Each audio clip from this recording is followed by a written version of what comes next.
Так, мы решили к сосуду подойти и что сделать? Говорите вслух? Правильно, осведомиться, что здесь находится. Урок русского языка для белгородских десятиклассников дает директор Зеленецкой школы Маргарита Дубняк. Класс собрался небольшой, всего 8 человек, а потому внимание уделено каждому старшекласснику. По таким традиционным урокам ребята соскучились. Долгое время из-за обстрелов они были на дистанции. Вернуться в школьные стены, хоть и не в родные, для них настоящий праздник. Дети прямо меня впечатлили, честно говоря. Я только буквально отвела второй урок в 10 классе, да. Ну, я не знаю, я думала, может быть, какие-нибудь несколько такие иные, какие-то очень хорошие ребята, доброжелательные, да, и смотрю, у них сохранные знания, самые главные, да, в таких они условиях обучаются, знания у детей есть, меня это очень радует. Посмотрим, как в других классах, но вот в частности в 10 классе дети мне понравились. Школа в Зеленце взяла под свое крыло 197 человек. Для детей младших классов, их 42 человека, обучение организуют в лагере «Гренада» в учебном корпусе. Туда ездят учителя из села. Учащиеся 5-11 классов учатся в стенах школы. Для них сформировали отдельные классы. Ребят обеспечили всем необходимым. Собрали учебники, технику, закупили тетради и ручки. Мы все-таки приняли решение, так как они учиться будут не так долго, возможно, мы не будем задавать домашние задания, но максимально школа, школьная жизнь, все будет как у всех. Мы даже им предложим немножко поучить или познакомиться с коми-языком с нашим, потому что в Зеленецкой школе его учат. Нам бы очень хотелось, чтобы, с одной стороны, дети себя комфортно чувствовали, но и развивались. Это тоже такой хороший повод для развития, для дружбы. Пусть находят друзей в нашей школе. Юные белгородцы уже освоились в школе Зеленца. Да и местные ребята встретили их радушно. За каждым классом закрепили кураторов, которые готовы помочь и ответить на все вопросы. Комфортные условия создали для школьников и в Гренаде. Там они проводят большую часть времени. Мне очень нравится, что нас позвал губернатор Республики Коми. Это большая честь для нас, и нам очень нравится. Мы проводим время, ездим на экскурсии. Нас максимально проводят с нами время, вожатые. Они очень много уделяют нам время, сил, энергии. И нам очень нравится. Спасибо большое.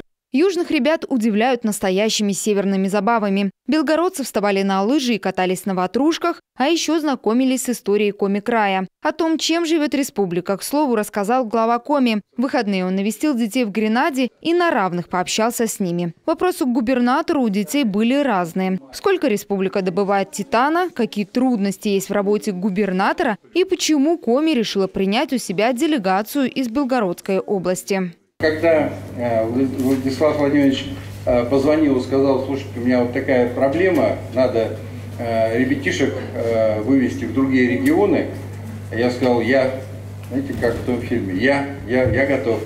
Вот, потому что на самом деле я посоветовал с коллегами своими, все в голос просто сказали: Владимир, чем больше, тем лучше. Мы, безусловно, сразу откликнулись, одни из первых, в первый же день, как только Владислав Владимирович попросил такую помощь, но при этом мы, конечно, понимаем, что это огромная ответственность, и мы приняли вот 200 детей, и сейчас у нас еще есть возможность принять 50 детей в другой город, в город Ухта. Десятки поднятых рук, каждый хотел задать именно свой вопрос. Интересовали детишек и простые житейские проблемы. Откуда в Республике Коми так много деревянных домов старых? Не только старых, у нас много и новых деревянных.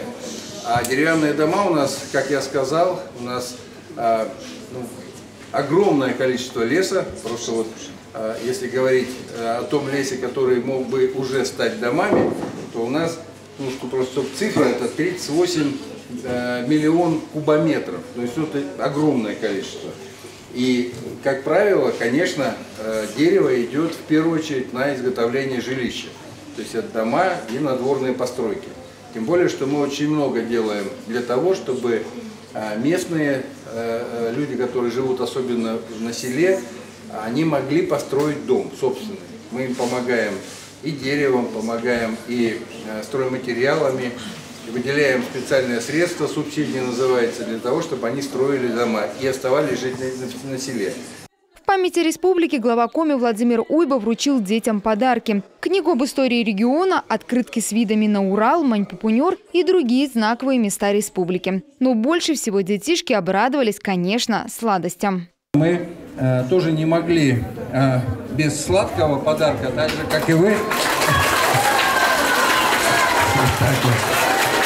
Подарили мне конфеты, мы вам тоже дарим конфеты. Спасибо вам большое. Между Сыктывкаром и Белгородом более 1500 километров. Многие из ребят и не знали о нашем крае. И теперь у волонтеров, вожатых и учителей есть 3 недели, чтобы познакомить ребят с республикой и показать, что такое гостеприимный русский север. Дарья Вологжанина, Дмитрий Ведерников, Алексей Паршуков, телеканал Юрган, Сыктывдинский район.